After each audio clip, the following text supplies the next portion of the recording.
When you die, what words are they going to put on your tombstone? Who's going to show up to your funeral, and who's going to remember you 30 years after you've been buried in the ground? If you're any age over 13, then you've at one point or another had those thoughts creep into your mind, but what's really interesting about what the answers share in common, regardless of your exact words, who remembers, or who shows up, is that once all is said and done, none of it is your decision. See, all three of those things revolve around one singular constant: the perception that other people have on you. My name is Josh, I'm the host of Beyond Media, and in this video we'll be going over Tatsuki Fujimoto's most impactful one-shot, Goodbye Eri. The opening sequence follows a young boy by the name of Yuta receiving a phone for his 12th birthday, and it's through this gift that the story opens its initial narrative. The gift was given to Yuta because his mother is terminally ill, and it's a way for him to record a movie of her to remember her long after she is dead and gone. And you can feel this sense of distant melancholy as the panels jump forward in time, giving us glimpses into the family's home life. The immersion of this sequence is done beautifully as well. The panels emulate a poorly worked and shaky camera, and short bits of exposition really serve to show us maybe not everything that the family is going through, but everything we know we can't see. One of my favorite examples of this is the 4-panel layout, in which it's just a shot of Yuta's parents sleeping with a singular text bubble on the third and the first panel. The first says, quote, "Dad's asleep, Mom too," whilst the third panel says, quote, "I'm keeping watch in case she dies while she's asleep." What we see in these drawings are just two faces with their eyes closed. What we see from an emotional lens is a little boy recording his parents, unsure if his mother will ever wake up. You're able to picture the room that they're in, but what you're unable to know is how much time that passes between these words. The separated panels create this sense of missing time. There could be 10 seconds to an hour of distance and we just wouldn't know. We're missing out on a life that we're watching die. And this is hammered home throughout the checkpoints of Yuta collecting 40 hours of footage, then 100 hours, and as the reader you realize you have missed so much and really only know this family through mirror instances of the mundane, everyday life. There are shots of his father secretly crying alone, or his mother fighting in a hospital room. Admissions of sadness and fear until eventually it's time. They make it to the hospital knowing it's his mother's final moments, but instead of entering, Yuta runs away. And explosions set off in the hospital as the POV pans to an audience of shocked and confused individuals wondering what they've just watched. As it turns out, that was a documentary made by Yuta. The fourth wall has been shattered, and what we thought we were seeing isn't at all reality. Or is it? The very next panel we see is that shaky art style, along with Yuta narrating the fact that his documentary has just ended. That was the first of 3, maybe 4 major twists that happens over the course of the story, and it's here that Fujimoto sets up the central commentary present throughout the rest of the narrative, which is perception. In truth, for those who have read Goodbye Eri, you already know that this story ends inconclusively, and exactly what is taken away from it is a matter of perspective. What exactly is or isn't real changes depending on what you choose to give credit to as the story goes on. However, the lines are not yet as blurred, as Yuta speaks to a teacher and the teacher demands to know why Yuta would choose to do what he did. And we realize that the only false thing that happened in that movie was the explosion. That was Yuta's actual mother and what really happened in his life, not a film with actors or a curated plot. And as people give their opinion on what exactly they just saw, all of them give a negative review. They question his sense of morality, his mind, and everything about what he just crafted, whether or not it was something done based on what his mother originally asked. The negativity gets so bad that Yuta records a suicide video as a note, going as far to spite the people who made fun of his hard work and degraded him, even depicting his long journey to the roof of the hospital where his mother passed away, still standing and unaffected by the CGI explosion. And this sequence is incredibly provocative to me. Yuta in Goodbye Eri reminds me a lot of Fujino from Look Back, and I think that a lot of people have drawn that same conclusion.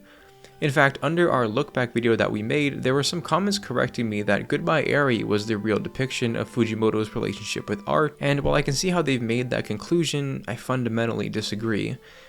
Fujino and Look Back, I believe, is a piece of art that depicts how Fujimoto largely sees himself and the others around him. The lack of natural talent, the desperation, the effort, even to Fujino publishing a Chainsaw Man Ditto is very telling of that. But here, I think Fujimoto isn't writing about his own relationship with art as much as the parasocial relationship between artist and viewer and how those people view him as a person. When you think about Fujimoto's early works, even into the present day, there are critiques on him for depicting and adding very uncomfortable and morally awful things to his stories. The most recent I can think of is Chainsaw Man, when Yoru forced herself onto Denji and how a subsection of the fandom reacted to this. There were people who called it gross and unnecessary, and while I fundamentally disagree with that opinion, I can only imagine how those voices would reach Fujimoto's own ears. Even more so when you think back to his previous serialization, Fire Punch. The sexual violence and bleakness I'm certain made some people react the way people reacted to Yuta in this story and with his own art. I'm not claiming it got so bad that Fujimoto ever decided to off himself, but I think that there are people who thought or even think that Fujimoto is just a perverted man who adds gross things to his story. And I think the distinction between Fujino and Yuta in relation to Fujimoto and perception changes the commentary of Goodbye Eri on a fundamental level.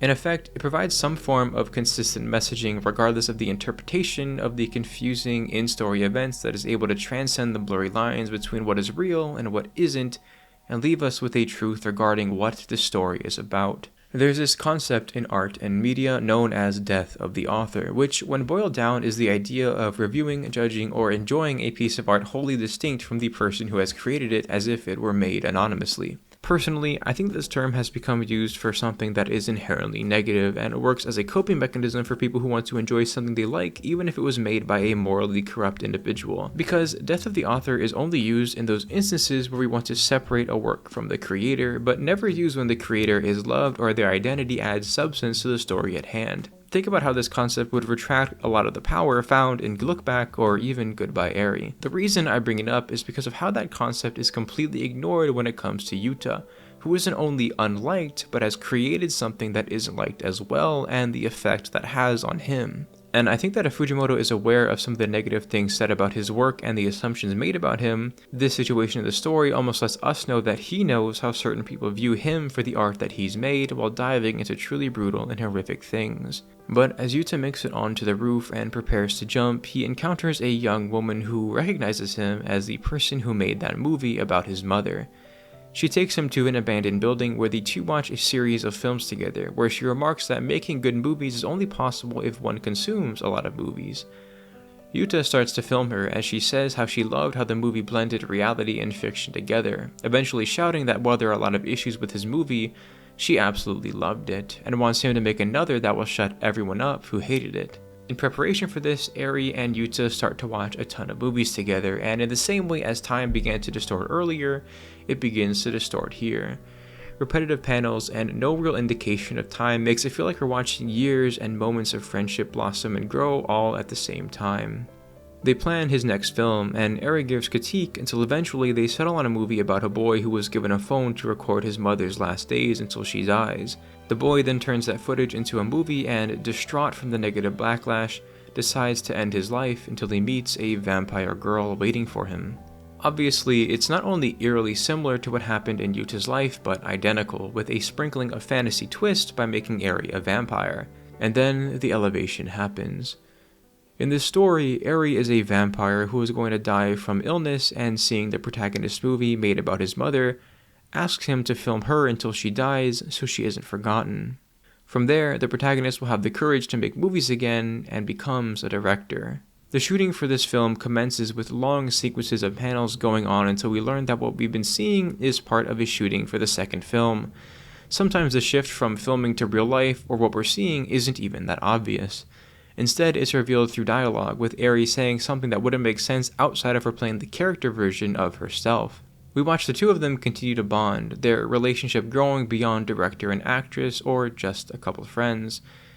It's got this sense of swelling hope that what is going to happen is so much more than we thought we were going to get. But then we get a scene of Eri in a hospital bed, the second twist in the story. Since we have been conditioned to expecting the twist is that this is all part of the film, it doesn't feel very jarring. Until Eri looks at her phone and we realize she's on a live video call with Yuta.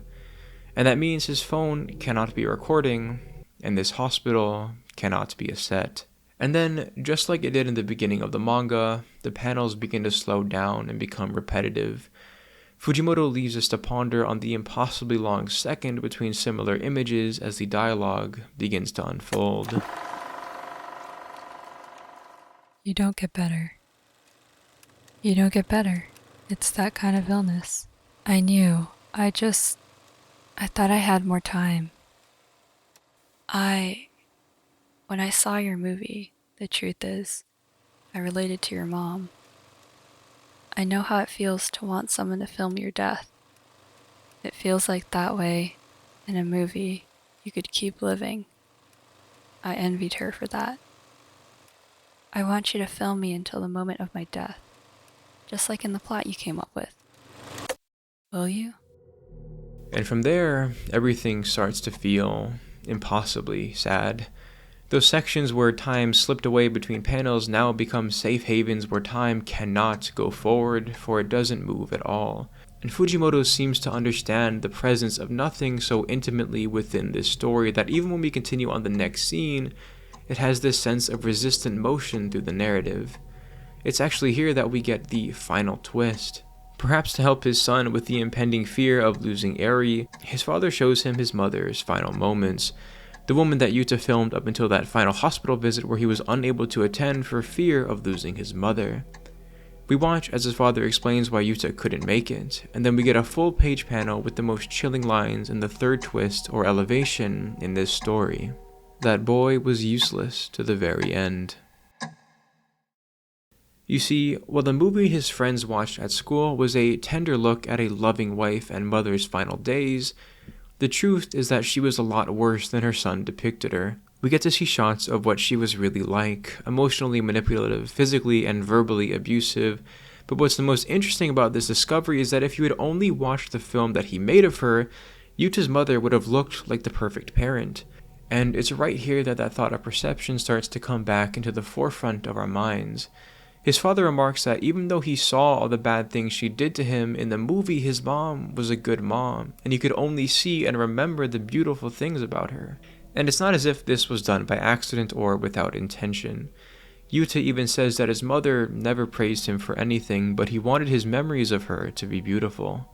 That sentiment has an immeasurable amount of power, because the words that go on our tombstone, while they're influenced by us, isn't our decision, and what we choose to remember and the way we go about living our life on this side of existence can change on a fundamental level if we choose to look at what we have that's beautiful. From there we get a montage of the filming of Eri's movie, now fully aware that she is actually dying. Eri the person, not just Eri the character. Until we get the final shot of her on the hospital bed, and the movie ends. And people did cry for this movie, but this time when people come up to him after the film, they ask questions about Eri. Why didn't she wear her glasses, and why wasn't her dental retainer ever shown? Or, really, why didn't she come off as a self-absorbed girl with a temper? And we realize that what Yuta did for his mother, he also did for Eri. She wasn't well liked, and the version of this girl that we read about in the story is the same one that he chose to put on the screen. We never get to see any of Eri's negative personality traits, and so the girl that we read about is the one that Yuta chose to remember once again. And this sentiment rings powerful, even from the person who brings up how Eri actually was. That thanks to this movie, she will always remember Eri the way he chose to honor her. And I think that's really beautiful. Once again, even perception itself is a byproduct of perception. What you might choose to think based on this interaction is different, but to me, I think it's a very lovely reminder that it really only takes one person to look a little bit deeper. I remember when we made our Denji video and I was looking through old Reddit forums and posts that there were a lot of people who didn't see what I saw in Denji, and in reality, I don't think that's a moral flaw of anyone. Then there were a lot of people that Chainsaw Man did reach and people that did see what was really going on. Looking at a person who makes a piece of art like this in context with his other works makes things more powerful. Honestly, it seems like every Fujimoto work is a brief insight into who he was at the time and who he was grappling with in the mirror. And perhaps just as powerful as death of the author is the choice of the reader, which actually leads me to the final twist and scene in Goodbye Eri.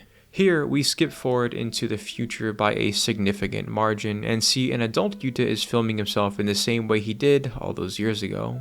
Eri has passed away, and Yuta is a college dropout who ended working full-time and marrying a coworker with whom he has a daughter.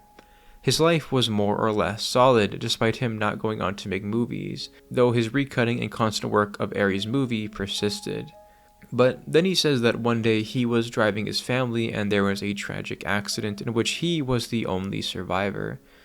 And so he returned back to the abandoned building he used to watch movies with Eri in to take his own life. Like he did the first time, Yuta walks through the building, and upon entering that old room with the projector, rope in hand, he sees Eri.